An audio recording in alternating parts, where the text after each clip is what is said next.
Hello नमस्कार दोस्तों, कैसे हैं आप सभी। उम्मीद है स्वस्थ और मस्त होंगे। तो दोस्तों आज हम देखने वाले हैं एसएससी जीडी 2024 में जो एसएससी जीडी 2024 में जो हुआ था उसके मैथ के क्वेश्चन देखने वाले हैं दोस्तों। 20 फरवरी 2024 में जो फर्स्ट शिफ्ट हुई थी उसमें जो मैथ आया था तो उसके 20 प्रश्नों का सॉल्यूशन देखने वाले हैं दोस्तों। क्योंकि दोस्तों आपको पता है कि एसएससी में आजकल प्रीवियस ईयर क्वेश्चन टर्म बहुत महत्वपूर्ण है दोस्तों। क्योंकि बहुत सी बार ऐसा होता है कि हमें एक तो उसका लेवल पता चल जाता है और दूसरा ये पता चल जाता है कि वो कैसे सवाल पूछता आया है। तो दोस्तों चलिए देरी न करते हैं स्टार्ट। और दोस्तों हाँ, अगर आपको लगे कि ये ऐसे क्वेश्चन एग्जाम में नहीं आ सकते तो आप गूगल पर देख सकते हैं। ठीक है दोस्तों, कि ये फर्स्ट शिफ्ट का पेपर था उसे आप देख सकते हैं कि यही क्वेश्चन थे या नहीं। ठीक है दोस्तों, तो चलिए दोस्तों देखते हैं पहला क्वेश्चन। दोस्तों पहला क्वेश्चन है कि एक क्रिकेट टीम में 7 पुरुषों की जो आयु है दोस्तों 26, 25, 21, 29, 24, 28 और 22 है। तो उनकी औसत आयु पूछे दोस्तों। तो दोस्तों ये क्वेश्चन बहुत अच्छा आसान है। इसमें क्या होता है कि हम इन सारी संख्याओं को जोड़ देंगे और उसमें 7 का भाग दे देंगे। तो कौन कौन सी संख्याएं हैं दोस्तों। पहली संख्या है दोस्तों 26, 25, 21, 29, 21, 29, 24, 28 और 22। ठीक है दोस्तों, 1, 2, 3, 4, 5, 6, 7। ठीक है दोस्तों, 7 ये वो पुरुष है जिनकी आयु इतनी है तो इनका औसत पूछा है दोस्तों। तो हम क्या करेंगे, इन सब को जोड़ देंगे और 7 का भाग दे देंगे और वो औसत निकल जाएगा दोस्तों। तो 6, 5, 11, 12, 9, 21 और 4, 25, 25, 8, 25, 8, 33, 2, 35 का 5, 3 हासिल, 3, 2, 5, 2, 7, 2, 9, 2, 11, 2, 13, 2, 15, 2, 17। ठीक है दोस्तों, अब इसमें हम 7 का भाग दे देंगे क्योंकि ये 7 बच्चों की है। तो 7 दूनी 14 और 7 पन्ना 35। तो दोस्तों इसकी जो औसत आई है वो 25 निकल जाएगा आ जाएगी, यानी कि ऑप्शन नंबर 3। ठीक है दोस्तों, तो इसका क्वेश्चन आ गया 25। तो दोस्तों दूसरा क्वेश्चन है एक कुर्सी का अंकित मूल्य। दोस्तों अंकित मूल्य जो है वो कितना दे रहा है। तो अंकित मूल्य है दोस्तों 2000 रुपये। ठीक है, 2000 रुपये अंकित मूल्य है, जिसमें 20% और 8% की दो ट्रे में छूट देने के बाद वह कुर्सी 1400 रुपये में बेची जाती है। यानी दोस्तों विक्रय मूल्य कितना है 1400। ठीक है दोस्तों, विक्रय मूल्य है 1400 रुपये। तो दोस्तों इसने एक्स्ट्रा मान पूछा है।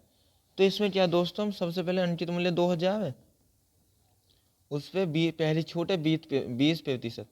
तो 20% छूट मतलब 80/100। तो दोस्तों दो इससे कट गया तो ये आ जाएगा 8 दूनी 16, यानी कि 1600 रुपया। और दोस्तों जो हमारी वस्तु है वो बेची जा रही है 1400 में। तो इसका मतलब दूसरी छूट कितने की है 200 रुपये की। 200 रुपये की छूट है दोस्तों कितने पर 1600 पर, गुना 100। 2 जीरो से 2 जीरो, 2 से 8 बार और 8 से दोस्तों 12.5 बार कट जाएगा। ठीक है, या आप वैसे भी काट सकते हो 2 2 टबरे। तो दोस्तों इसमें जो है दो एक्स का मान है वो आ जाएगा 12.5%, यानी कि दूसरी छूट 12.5% की आ जाएगी दोस्तों। ठीक है दोस्तों, ये आसानी क्वेश्चन थे दोनों। तो दोस्तों तीसरा क्वेश्चन है कि ए और बी दोनों 5000 रुपये प्रति घड़ी की दर से अपनी घड़ियां बेचते हैं। यानी कि दोनों ने ही 5-5 हज़ार में अपनी घड़ी बेची दोस्तों। ए ने तो 25% का लाभ प्राप्त किया, यानी कि 25% की भिन्न बना लो दोस्तों। 25 × 25, 25 14 100, यानी कि 4 की चीज़ को 5 में बेच दिया ए ने।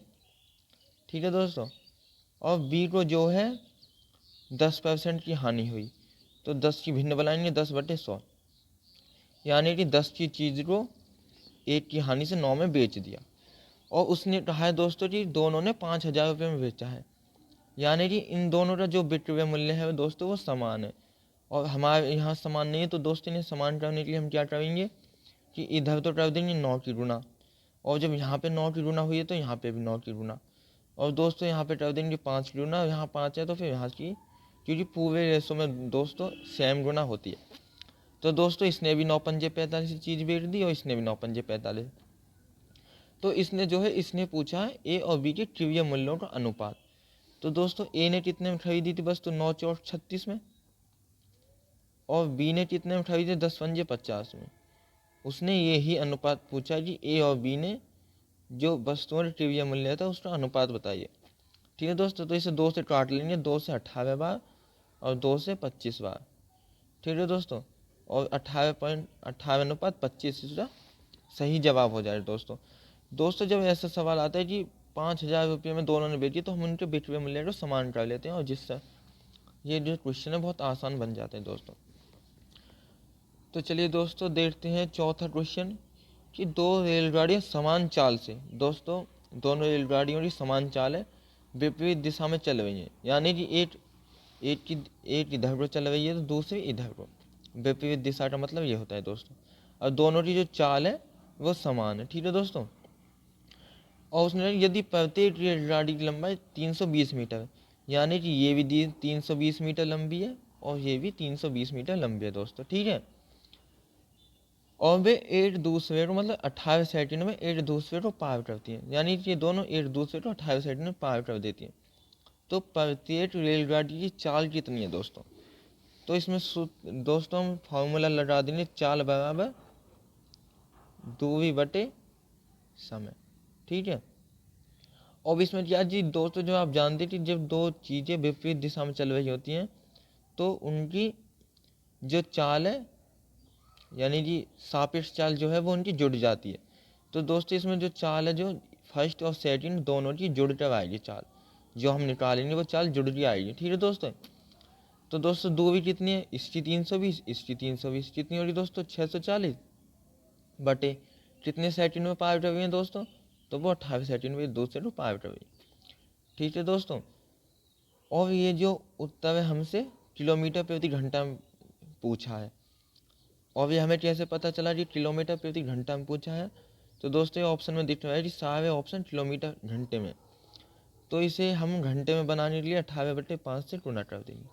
ठीक है दोस्तों, 18 से 18 कट जाएगा, ये 5 से कटेगा, 5 एकम 5, 5 दूनी 10 और 5 बटे 40। ठीक है दोस्तों, और ये जो चाल है फर्स्ट प्लस सेकंड दोनों की आई है।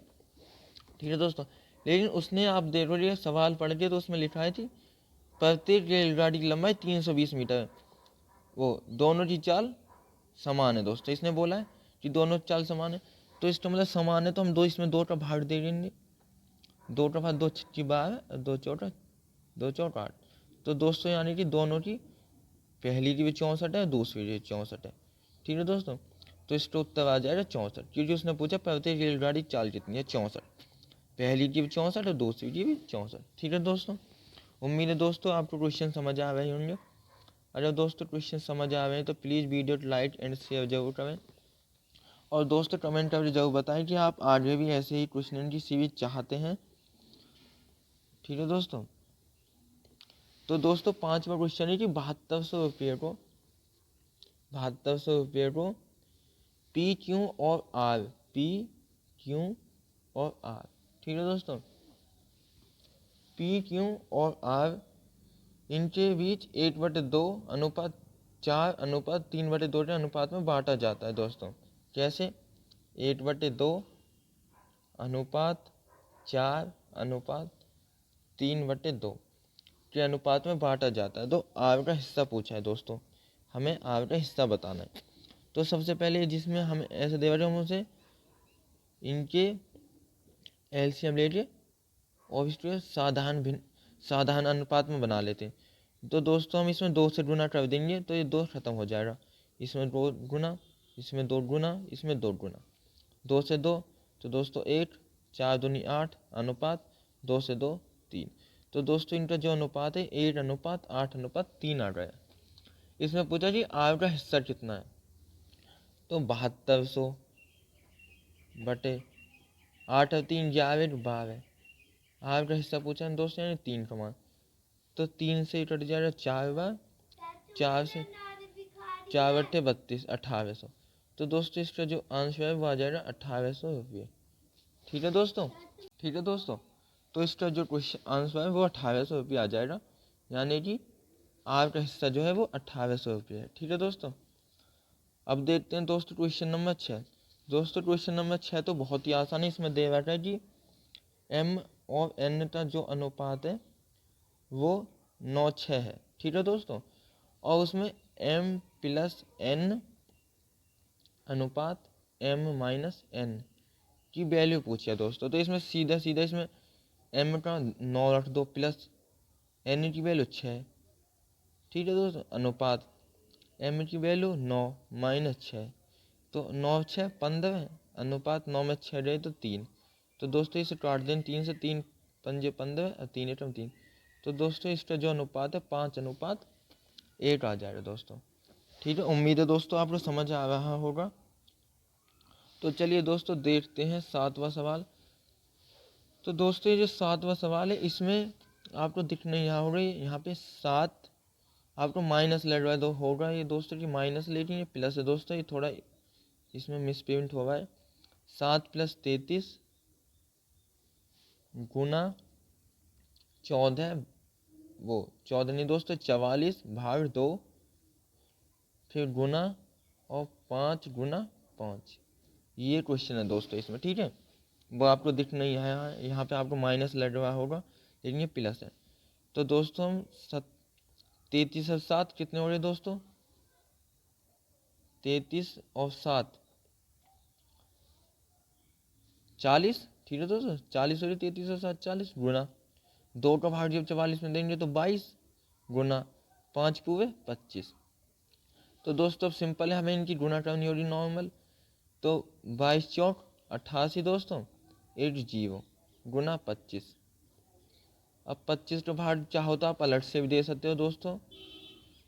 मैं सीधा दे देता हूँ, 25 जीरो की जीरो, 25 अट्ठे 200 की जीरो, 20 हासिल, 25 अट्ठे 220, 220। ठीक है दोस्तों।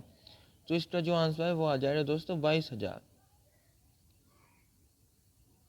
कितना आ रहा है दोस्तों इसका आंसर? तो इसका आंसर आ रहा है दोस्तों 22,000। सिंप्लीफिकेशन का क्वेश्चन था दोस्तों, बहुत आसान था।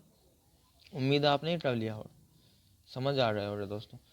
दोस्तों 8वां क्वेश्चन जो है थोड़ा कैलकुलेटिव है, आप इसको ध्यान से देखेंगे कि एक आयत की लंबाई में 14.28% की वृद्धि कर दी जाए तो क्षेत्रफल को अपरिवर्तित रखने के लिए इसकी चौड़ाई कितने प्रतिशत घटाई जानी चाहिए।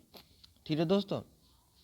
तो आयत की लंबाई मान लो हमने 100 थी, बढ़ाकर कितनी होगी 114.28।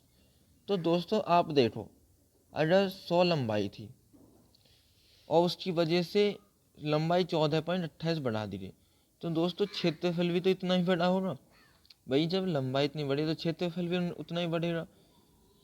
तो इसमें क्या करेंगे हम दोस्तों कि हमें ये वो अब इसमें पूछा है कि चौड़ाई कितनी घटानी चाहिए। तो दोस्तों ये जितनी लंबाई बढ़ाई है उतनी चौड़ाई घटाई जाएगी ना। तो ये 114.28 से 100 करने के लिए कितनी घटानी होगी? 14.28 कितने से? 114.28 से, 114.28 से। ठीक है दोस्तों, यही प्रतिशत पूछता है उसने कितनी परसेंट घटानी होनी। ठीक है, पॉइंट से पॉइंट, 7 दूनी 14 और 7 चौक 28 दोस्तों। ठीक है, और इसमें 7 एकम 7। ठीक है, 4 बजे 7 छिन 42, 2 7 33 और 7 दूनी 14। दोस्तों हम इसे ज़्यादा पॉइंट में नहीं ले जाएंगे क्योंकि पॉइंट में ले जाने से दिक्कत हो रही है। इसमें सीधे सीधा आंसर दे रहा है। ठीक है, और आप अभी इसे देखेंगे तो ये 8 से सीधा कटवा है, इससे ये 8 बार कटवा है दोस्तों। ठीक है ना। और जब 8 का भाग 100 में देंगे तो कितना आ जाएगा दोस्तों? 12.5, यानी 12.5%। ठीक है दोस्तों, बहुत सिंपल क्वेश्चन था ये भी, थोड़ी कैलकुलेशन थी, बाकी और कुछ नहीं था इस सवाल में। ठीक है दोस्तों। अब है दोस्तों सॉरी तो दोस्तों अब है 9वां सवाल। इसमें है कि किसी वस्तु का जो विक्रय मूल्य है वो 5,875 है और उस पर 25% की छूट दी गई है। तो वस्तु का अंकित मूल्य कितना है दोस्तों? तो दोस्तों वस्तु का विक्रय मूल्य उसने कितना बताया? 5,875 रुपये, ठीक है। और उसने कहा कि 25% की छूट दी गई है, यानी कि 100 की चीज़ को 75 में बेच रहा है दोस्तों। यही तो है 25% छूट का मतलब। तो ये जो वैल्यू है ये 75% की है दोस्तों। और उसने पूछा अंकित मूल्य कितना है, तो अंकित मूल्य कितना था? 100, तो गुना 100। सिंपल है दोस्तों, ये तो बहुत ज़्यादा। अब इसे काट लो, 5 से काट लो, या 25 से, 25 थी 75, 25 चौका 100, ठीक है दोस्तों। अब 3 से काट लो इसे, 3 एकम 3, 3 सत्ते 21, 3 दूनी 6, अब 3 पंजे 15। अब 4 की इसमें गुना करें, 4 पंजे 20 के 0, 2 से हासिल हो, 4 दूनी 8, 2 10 की 0 हासिल 8, 4 सत्ते 28, अब 1 2909, 2 हासिल को, 4 एकम 4 2 6। तो दोस्तों इसका जो आंसर है वो 6900 रुपये आ जाएगा, ठीक है दोस्तों। तो इस वस्तु का जो अंकित मूल्य था वो 6900 रुपये था, ठीक है दोस्तों। दोस्तों अगर आपको वीडियो अच्छी लग रही है तो please like share and comment, एक प्यारा सा कमेंट जरूर छोड़ना दोस्तों, ठीक है दोस्तों। अब उम्मीद है कि आप वीडियो पूरा देखेंगे, आपको इससे बहुत अच्छा लाभ मिलने वाला है दोस्तों। तो दोस्तों अब देखते हैं 10वां क्वेश्चन।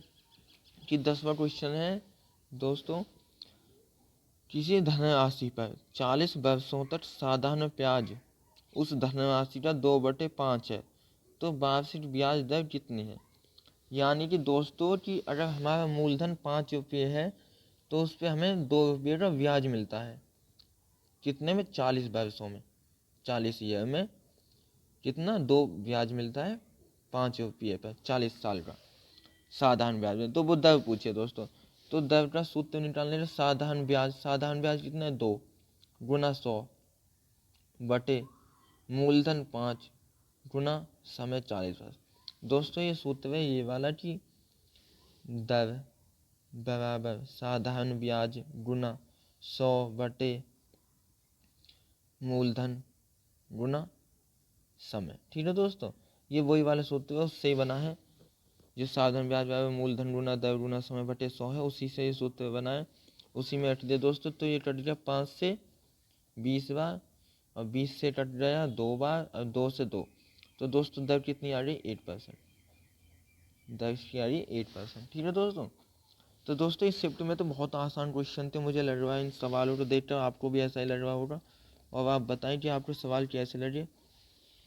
तो दोस्तों 10वां क्वेश्चन है जी, 8 दिनों तक काम करने के बाद राखी को पता चलता है कि अभी तक केवल 10% काम पूरा हुआ है। वह पूनम को काम पर रखती है जो राखी से 20% अधिक कुशल है। यानी कि दोस्तों एक राखी है और एक पूनम है, और जो पूनम जो राशि से 20% अधिक कुशल है, तो 20% की भिन्न बना लेंगे, तो 20/100, 20 पंजे 100। यानी कि अगर राशि 5 काम करती है तो पूनम 6 काम करती है, ठीक है दोस्तों। तो शेष काम को पूरा करने में उन्हें कितना दिन और लगेंगे? तो दोस्तों इसमें सबसे पहले हमें ये निकाल लेना है कि रेखा ने जो 8 दिनों में वो कितना काम किया था? 8 दिन में वो 5 काम करती है, तो 8 दिनों में तो 5 गुना 8, ठीक है दोस्तों, 40 काम। और ये जो 40 है ये सिर्फ 10% है, कि ये जो 40 है उस 10% का ही तो मान है दोस्तों, क्योंकि उसने कहा ये 40 मतलब 10% काम पूरा किया है।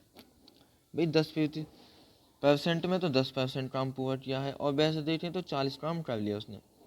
तो दोस्तों टोटल काम निकालने के लिए हमें 100 गुना करनी होगी, 0 से 0, तो टोटल काम आ गया दोस्तों 400, ठीक है। उसमें से उसने 8 दिनों में 40 काम कर लिया, ठीक है दोस्तों, तो 40 घटा दो, अब बचा कितना? 360। अब पूछा कि इस 360 को पूरा करने में इन्हें कितने दिन लगेंगे? तो दोस्तों देखा 1 दिन में 5 काम करती है, अब पूनम 1 दिन में 6 काम करती है, तो 1 दिन में दोनों मिलकर कितना काम करेंगे? 11, ठीक है दोस्तों, 11 काम कर देंगे। तो उन्हें इतने दिन लगेंगे दोस्तों, शेष काम को पूरा करने में उन्हें 360/11 दिन लगेंगे। इसे काट लो आप चाहो तो, 11 या 33, 11 तिया 33, 3 30, 11 दूनी 22, 8/11। लेकिन दोस्तों इसमें यहाँ पे ऑप्शन दे दिया है तो आप इसे ही आंसर कर देंगे, ठीक है दोस्तों, क्योंकि इसमें यहाँ पे आंसर दे दिया इसने, ठीक है। अब बात करते हैं दोस्तों नेक्स्ट क्वेश्चन की, ठीक है। तो अब क्वेश्चन है दोस्तों, क्वेश्चन नंबर है 12। तो 12 सिंप्लीफिकेशन क्वेश्चन आप देख रहे हो दोस्तों कि सिंप्लीफिकेशन से कितने क्वेश्चन पूछे गए थे। ये दूसरा क्वेश्चन है सिंप्लीफिकेशन से, इसमें थी 41 गुना 36 ऑफ 4 और भाग 96 ऑफ 2 भाग 24, ठीक है दोस्तों। ये है दोस्तों क्वेश्चन। तो अब इसे सिंपली क्वेश्चन है दोस्तों, आप भी से इसमें कोई टिविट तो होती नहीं, सीधा सीधा करना होता है। तो इसमें क्या है 41 गुना, दोस्तों सबसे पहले भाग से पहले हमें ये ऑफ सॉल्व करना होता है, तो ऑफ का मतलब होता है गुना। तो 4 6 24 से 4 2 हासिल 4 3 12 13 14 144 आ रहा है दोस्तों भाग। इसमें भी पहले ऑफ सॉल्व करेंगे तो 2 6 12 2 हासिल 9 दूनी 28 19 भाग 24, ठीक है दोस्तों। और इसमें जो 41 गुना 144 भाग जब 24 से भाग, तो दोस्तों आप इसे 12 से भाग दे लो, 12 दूनी 24 और 12 तुम 12 12 6 72 2 8 16, तो दोस्तों कितना आ रहा है 8, ठीक है। 41 गुना, अब 8 से भाग दे दो इसे, 8 8 और 8 बटे 64, तो कितना आ रहा है दोस्तों 18। और दोस्तों 18 की 41 में गुना कर दो, 18 कम 18 8 हासिल 1 18 से 72 1 73, तो दोस्तों इसका जो आंसर है वो 738 आ जाएगा दोस्तों, ठीक है दोस्तों। बहुत ही सिंपल क्वेश्चन है दोस्तों, इस शिफ्ट में आपको भी लग रहा होगा हाँ भाई सिंपल क्वेश्चन है। तो दोस्तों आपको इससे बहुत ज़्यादा ये पता चलेगी इस तरीके से क्वेश्चन पूछे जाते हैं और आप उसी तरीके से तैयारी करेंगे। अभी तक मैं बताऊँ आपको एक ही क्वेश्चन था जो थोड़ी सी कैलकुलेशन थी, वो आयत वाला, ठीक है दोस्तों। अब देखते हैं क्वेश्चन दोस्तों 13। इसमें है दोस्तों कि चक्रवृद्धि ब्याज पर रखी गई एक धनराशि 10 वर्षों में दोगुनी हो जाती है, यानी कि 8 से 2 हो जाती है 10 वर्षों में, ठीक है दोस्तों। 10 साल में 1 रुपये से 2 हो जाती है धनराशि चक्रवृद्धि ब्याज दर पर। तो दोस्तों इसमें क्या है, वह समय याद कीजिए जिसमें धनराशि स्वयं की 4 गुनी हो जाएगी, स्वयं की 4 गुनी हो जाएगी दोस्तों, ठीक है। तो दोस्तों हम इसमें क्या करते हैं, ये जो 4 है, ये जो 4 है दोस्तों, इसे इसकी पावर में बना लेते हैं। तो ये जो 4 है 2 की पावर कितना है, 2 की पावर 2, 2 की पावर 2 को 4 भी तो बोलते हैं दोस्तों, 2 दूनी 4। तो ये जो 2 घात है दोस्तों, ये जो 2 घात है इसकी गुना 10 साल में कर देते हैं, तो हमारे निकल जाता है, समय निकल के आ जाता है। तो 10 दूनी 20 दोस्तों, तो यानी कि 20 साल में दोस्तों ये जो 20 साल है, 20 साल में 8 से 4 हो जाएगी। तो दोस्तों इसका जो सवाल है वो 20 या इसका क्वेश्चन का जवाब हो जाएगा, ठीक है दोस्तों। बेसिक सा सवाल है, आपने सभी ने खुद से भी कर लिया होगा इसे। तो दोस्तों 14वां है जी 44 आम, 44 मैंगो, 121 बनाना और 11 एप्पल हैं। उन्हें कई पंक्तियों में इस प्रकार व्यवस्थित करना है कि प्रत्येक पंक्ति में समान संख्या में फल हों और प्रत्येक पंक्ति में एक प्रकार का फल हो। तो दोस्तों ऐसी पंक्तियों की न्यूनतम संख्या कितनी है। तो दोस्तों ऐसे सवालों में हमें क्या करना होता है कि हमें इनका मैसा लेना होता है, क्योंकि उसने न्यूनतम संख्या पूछी तो मैसा लेंगे हम दोस्तों। तो दोस्तों आपको इनको देखने से लग रहा होगा कि इनका मैसेज क्या रहने वाला है दोस्तों।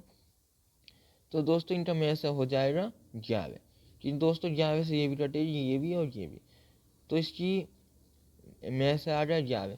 तो लेकिन उसने दोस्तों मैसेज नहीं पूछा है, उसने न्यूनतम संख्या नहीं पूछी है, उसने पूछा है कि पंक्तियों की न्यूनतम संख्या। तो दोस्तों ये जो मैसेज है इससे हमें इनमें भाग देना होगा। तो 11 44 में भाग दिया 4 प्लस 11 का 121 में दिया 11 प्लस 11 का 11 में 1, तो कितने आ गए दोस्तों, 16 पॉइंट थी। ठीक है दोस्तों, 11 4 और 1 16, तो इसका आंसर हो जाएगा दोस्तों 16। ठीक है दोस्तों, अब क्वेश्चन नंबर है 15 दोस्तों। और दोस्तों इस तरीके से जो सवाल है आप देखेंगे कि आरपीएफ का जो अभी पेपर हुआ है, आरपीएफ रिसेंट की ये जो 12 दिसंबर में हुए थे, उसमें भी इस तरीके से 2-3 क्वेश्चन पूछे गए हैं दोस्तों, आप देख सकते हो। तो दोस्तों ये सवाल ट्रेंडिंग में बने हुए हैं आजकल, आपको इसमें थोड़ा ध्यान देना चाहिए कि इसमें क्या है दोस्तों, एक वर्ष में सपना का जो औसत मासिक व्यय है यानी खर्च, वर्ष के प्रथम 3 महीनों के लिए 1100 रुपये, यानी 3 महीनों के लिए औसत है 1100। तो योग कितना हो रहा है 3 महीनों के दोस्तों, 3300। ठीक है, अगले 5 महीनों के लिए यानी 5 महीनों के लिए कितना है, 1000 रुपये है। ठीक है दोस्तों, तो इनका योग हो रहा है 5000। और अंतिम 4 महीनों के लिए दोस्तों उसका जो खर्च है वो 1200 रुपये है औसत, तो योग कितना हो रहा है 1200 और 4800। ठीक है दोस्तों, तो इनका योग निकालो, साल में उसने कितना खर्चा किया, 0 0 8 3 11 को 1 हासिल लगा 1 5 5 10 3 13। ठीक है दोस्तों, इतना उसने खर्चा किया प्लस 1300 रुपये उसने बचा लिए। भाई कुल सैलरी को हम 2 ही चीज़ों में बांट सकते हैं, तो खर्चा और बचत। तो अब इसकी कुल सैलरी आ जाए दोस्तों, इसे जोड़ दें 0 0 3 और 1 4 3 और 1 4 और 1। अब इसने पूछा है कि उसकी औसत मासिक आय। तो दोस्तों इसने पूरे साल में कितने रुपये कमाए, 1,44,000। और उसने औसत मासिक आय पूछी है, तो इसमें 12 का भाग दे देंगे दोस्तों। तो 12 से 12 44 बार 12 बार 2 जीरो, तो इसका जो औसत मासिक आय है दोस्तों वो 1200 रुपये आ रही है। ठीक है दोस्तों, उम्मीद है दोस्तों आपको क्वेश्चन समझ आ रहे होंगे। तो दोस्तों प्लीज़ थोड़ा सा सपोर्ट करें अपने छोटे बड़े भाई को प्लीज़ यार, क्योंकि दोस्तों मैं आपको ऐसे ही आपको बहुत अच्छी मदद करते रहूँगा, बस आपको दोस्तों थोड़ा सपोर्ट दिखाने की ज़रूरत है। ठीक है दोस्तों, तो दोस्तों 15वां सवाल हो गया। 16वां क्वेश्चन है दोस्तों जी, आर जो है एक काम को 90 दिन में पूरा कर सकता है। कुल काम का कितना प्रतिशत काम आर 45 दिनों में पूरा किया जा सकता है। दोस्तों मान लो आर जो है एक काम को 90 दिनों में ख़त्म कर सकता है, 90 दिनों में ख़त्म कर सकता है। हमने मान लिया कि 90 ही काम था, 90 काम था और ये इसे 90 दिनों में ख़त्म कर देता है, यानी कि एक दिन में ये एक काम करता है। ये एक दिन में कितना काम करता है, एक दिन में ये एक काम करता है। ठीक है दोस्तों, तो उसने पूछा है कि आप जो है 45 दिनों में पूरा किया जा सकता है कितना काम, यानी आप जो है 45 दिनों में कितना काम कर लेगा। तो दोस्तों आप 45 दिनों में 45 ही काम करेगा, कितने में से, 90 में से। उसी का प्रतिशत पूछा है, तो 100 की गुना। ठीक है दोस्तों, तो 45 से 2 बार कट जाए, 2 से 50 बार, तो इसका जो परसेंटेज है वो 50 आ जाएगा। ठीक है दोस्तों, तो दोस्तों मुझे लग रहा है कि आपको सवाल देखते हुए आपका कॉन्फिडेंस बढ़ रहा होगा, कितने आसान आसान क्वेश्चन पूछे जाते हैं। दोस्तों आप ये सब जाकर देख सकते हैं, इसकी जो PDF है वो रॉ एप्लीकेशन पर भी पड़ी है, RWA पर, आप वहाँ से भी देख सकते हैं। दोस्तों इस 70वें क्वेश्चन है कि रोहित 2320 रुपये में एक पुराना बल्ला यानी बैट खरीदता है दोस्तों, और उसकी मरम्मत में 180 रुपये खर्च करता है। 180 रुपये खर्च कर दिए जी। तो दोस्तों इन्हें जोड़ लेंगे, कुल खर्चा उसका कितना हुआ बैट खरीदने में। बैट के ऊपर उसने कितना रुपया लगाया, 2 जीरो 8 2 10 की जीरो, हासिल लग रहे 3 4 5। तो दोस्तों उसको जो वो बैट था वो बल्ला 2500 रुपये में पड़ा। यदि वह इसे 2400 रुपये में बेचता है तो उसकी हानि प्रतिशत बताओ। दोस्तों कोई 2500 की चीज़ खरीद रहा है, उसको 2400 में बेच रहा है, तो कितने रुपये की हानि हुई, 100 रुपये की। कितने पर, 2500 पर, तो 2500 नीचे गुना 100, 0 से 2 जीरो, 25 चौका 100। तो यानी कि दोस्तों से कितने की हुई, 4% की हानि हो गई दोस्तों। ठीक है, आपको कितने % की हानि हो गई रोहित को, तो उससे दोस्तों 4% की हानि हो गई। अब दोस्तों 18वां क्वेश्चन है कि एक विद्यार्थी ने 18वें क्वेश्चन है दोस्तों, एक विद्यार्थी ने परीक्षा में 75% अंक प्राप्त किए। मान लो कोई एक विद्यार्थी, उसने 75% अंक प्राप्त किए और उसे 60% अंक प्राप्त करने वाले दूसरा विद्यार्थी मान लिया हमने बी दोस्तों, उसने 60% अंक प्राप्त किए। 60 दूसरे विद्यार्थी के अंक से 30 अंक अधिक प्राप्त हुए, तो परीक्षा के अधिकतम अंक कितने हैं? तो दोस्तों उसने कहा कि 30 अंक अधिक मिले। हमारे हिसाब से परसेंटेज में कितने अधिक मिले? 15% अधिक मिले दोस्तों। इसे 15% अधिक मिले ना दोस्तों इसे, और उसने कहा 30%, तो ये 15 की वैल्यू होगी। और दोस्तों उसने अधिकतम अंक पूछे हैं, यानी कि 100% की वैल्यू पूछा है। तो इसका उत्तर होता है दोस्तों 15 दूनी 30 और 2 की 100 में गुना करेंगे तो 200। तो दोस्तों वो जो पेपर था वो अधिकतम 200 अंक का था। ठीक है दोस्तों। और दोस्तों अब देखते हैं कि 19वां क्वेश्चन। और दोस्तों आप देखेंगे कि जो 19वां क्वेश्चन है वो फिर से एक बार सिंप्लीफिकेशन का। तो आप देख सकते हैं कि सिंप्लीफिकेशन से कितने क्वेश्चन पूछे जाए। सिंप्लीफिकेशन से 30वां क्वेश्चन है। तो दोस्तों सोचो आप कितना इंपॉर्टेंट क्वेश्चन है चैप्टर ए, क्योंकि 20 सवाल में सिर्फ 3 आ रहे हैं, तो लगभग 15% सवाल आप देखेंगे कि सिंप्लीफिकेशन के हैं। ठीक है दोस्तों। तो चलिए दोस्तों इसे देखते हैं एक बार कि 875 गुना 72 भाग 24 प्लस 5 गुना 20। तो इसमें दोस्तों सबसे पहले भाग देना होगा। तो 875 गुना 72 भाग, ठीक है दोस्तों,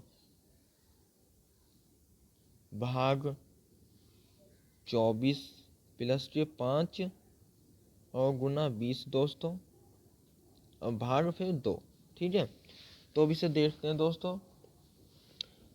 ये 24 से इसमें भाग दें, 24 दिया 72, और अब इस 3 की इसमें गुना कर दें। 3 पंजे 15 और 5 हासिल रहे 7 23 22 तो 2 हासिल 3 एकम 3 और 2 5। ठीक है दोस्तों। प्लस ये 5, ठीक है, गुना 20 भाग 2। अब 525 प्लस 5 कितने हो रहे? 530। 530 गुना 20 भाग 2। तो दोस्तों इसकी गुना करेंगे 2 जीरो 2 तिया 6 और 2 पंजे 10। ठीक है। और इसमें 2 का भाग देना है, यानी इस 2 को नीचे लिख लेंगे, 2 का भाग देंगे, 2 पंजे 10, 2 तिया 6 और 2 जीरो। ठीक है दोस्तों। तो इसका आंसर कितना आ रहा है दोस्तों? 5300। कितना उत्तर आ रहा है इसका दोस्तों? 5300। तो दोस्तों एक क्वेश्चन लास्ट रह गया है, इसे भी देख लेते हैं कि इसमें क्या है दोस्तों जी। एक परीक्षा में उपस्थित होने वाले विद्यार्थियों की कुल संख्या में से, इसे दोस्तों इस पे देखते हैं। इसने क्या है कहा है दोस्तों कि एक परीक्षा में उपस्थित होने वाले विद्यार्थी कुल संख्या में से 93% विद्यार्थी उत्तीर्ण हुए। यानी दोस्तों पास कितने हुए हैं? 93%। अब फेल कितने हो रहे दोस्तों? फिर फेल हो रहे होंगे 7%। सिंपल। ठीक है दोस्तों। और उसने कहा कि 9275 विद्यार्थी अनुत्तीर्ण यानी कि फेल रहे। तो परीक्षा में उपस्थित होने वाले विद्यार्थियों की कुल संख्या कितनी है? दोस्तों हमारे हिसाब से कितने फेल हुए परसेंट में? 7%। और उसने कितना फेल बताया? उसने बताया 9275। ठीक है दोस्तों। तो 9275 बटे 7, ठीक है, तो 8% की भी ले लो। लेकिन उसने पूछा थी विद्यार्थी कुल संख्या, यानी 100% की भी ले लो। तो 100% बराबर 9275 बटे 7 गुना 100। ठीक है दोस्तों। अब इसे काट लेंगे। 7 एकम 7 2 7 21 7 2 14 7 पन्ने 35। तो यार दोस्त 325 और डबल जीरो। ठीक है दोस्तों। तो दोस्तों उम्मीद है आपको वीडियो अच्छी लगी होगी, और आप वीडियो को ज़्यादा से ज़्यादा शेयर भी करेंगे दोस्तों, और अपने भाई को सपोर्ट करेंगे। ठीक है दोस्तों। तो दोस्तों प्लीज़ वीडियो को ज़्यादा से ज़्यादा शेयर करें। और वीडियो पूरा देखने के लिए धन्यवाद दोस्तों आपका। मिलते हैं आगे किसी नेक्स्ट सेशन में इसी अच्छी वीडियो के साथ। धन्यवाद दोस्तों।